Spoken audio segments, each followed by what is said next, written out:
Selamünaleyküm bulaşıklar. Bugün biz atları tanış olacağız. Hayvanlar ne öyle kızım tanış olacağız. Tanış olacağız.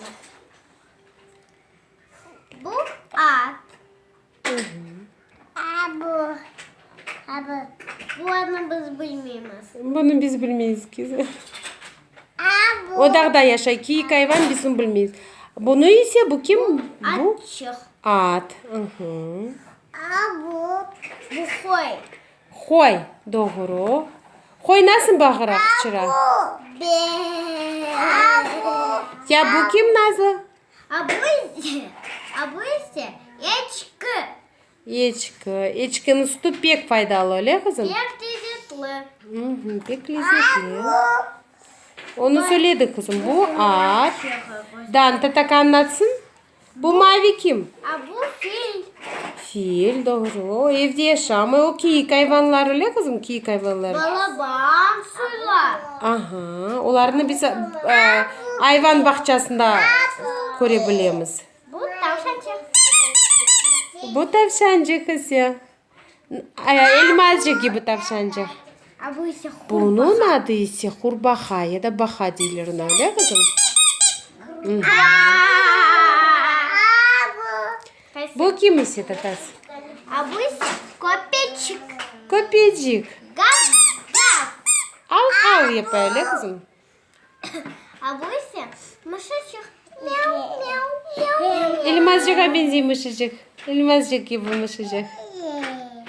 Kimden bizde kaldı? Bu ise kim bizde? Sığır. Sığır. Onun da sütü pek faydalı. Sığır da süt çok veriyor öyle kızım. Geçki. Ечкinin sütü daha faydalı. Kızım ya haysi bu hayvanlardan ev hayvanları? Haysi bu hayvancıklar?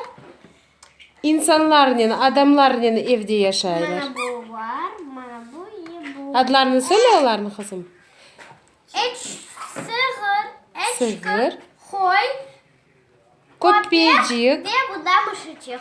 Mışıcık. Doğru. Kızım ya ne farkı var ki hayvanlar ya da ev hayvanları? Hayvanlar korkmuyorlar hayvan. Adamlardan alıştılar öyle kızım. Ki hayvanları korkarlar. Doğru. Ki adamlar korkarlar hayvanlardan, adamlardan. Ve onlar dağda yaşayırlar öyle kızım. Ev hayvanları ise onlar evde yaşayırlar. Onları adam aşata. Onun için onlar korkmaylar öyle. Kurbağa aşağı çıbılları.